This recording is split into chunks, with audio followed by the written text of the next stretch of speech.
Welcome back to my channel. আজ বানাবো আলু পরোটা। আলু সিদ্ধ হচ্ছে, আলুটা সিদ্ধ হয়ে যাক। আগে কড়াইতে তেল দিয়ে দিয়েছি, আমি সর্ষের তেল দিয়েছি। তেল গরম হয়ে গেছে। এবার কাঁচা লঙ্কা, আদাটা এরকম করে দিয়েছি।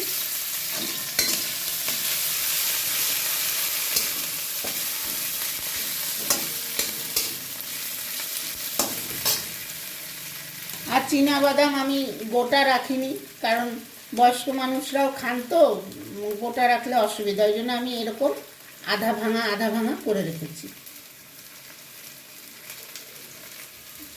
এবার লবণ দিলাম, হলুদ দিলাম।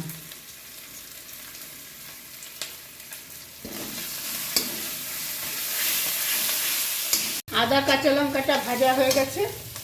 এবার দেব বাদামটা ভাজা করা, কিন্তু ভাঙা, গোলমরিচের গুঁড়ো।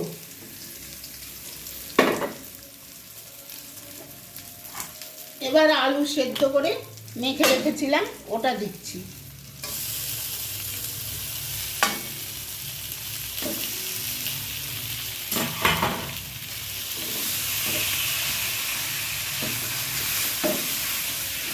গ্যাসটা কমানোই আছে। এবার একটু চিনি দিচ্ছি, মিষ্টি মিষ্টি ভালো লাগে।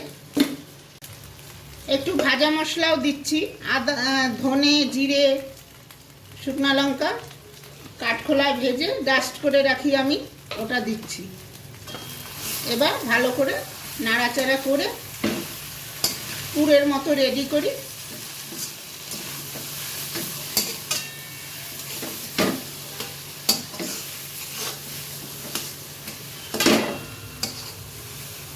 আলু পরোটার পুর হতে হতে আমি এদিকে ময়দাটা মেখে নিয়েছি। ময়দার মধ্যে দিয়েছি সামান্য একটু চিনি, একটু লবণ আর সাদা তেল। ময়দাটা মেখে নিলাম।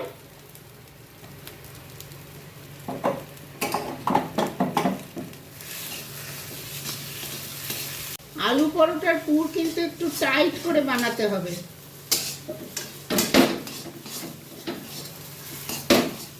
পুরটা টাইট হয়ে গেছে, দেখুন আপনারা, একদম টাইট হয়ে গেছে। আলু পরোটার পুর টাইট করতে হয়, একদম টাইট হয়ে গেছে।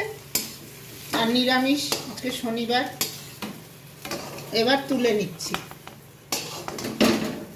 একটু ঠান্ডা হলে লেচি কেটে তখন আলু পরোটা বানাবো। বাটি তৈরি করে নিই। একটু হাতে ময়দা মেখে নেবেন, তাহলে সুবিধা হয়।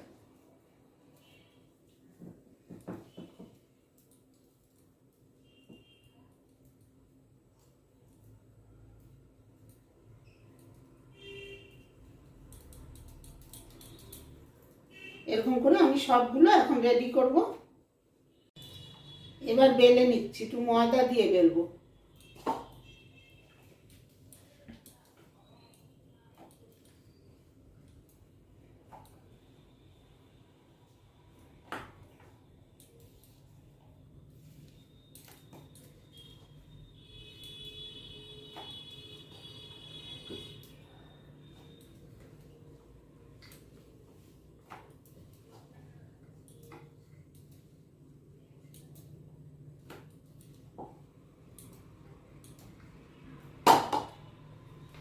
তাওয়াটা বসিয়ে দিয়েছি, গরম হোক।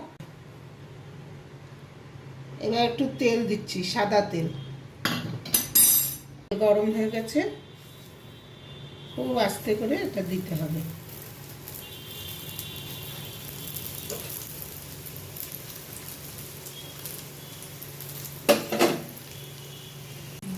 একদিক হয়ে গেছে,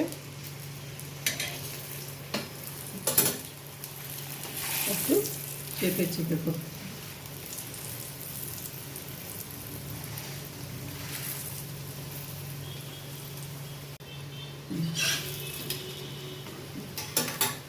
হয়ে গেছে। এরকম করে আমি সবগুলো ভেজে নিচ্ছি।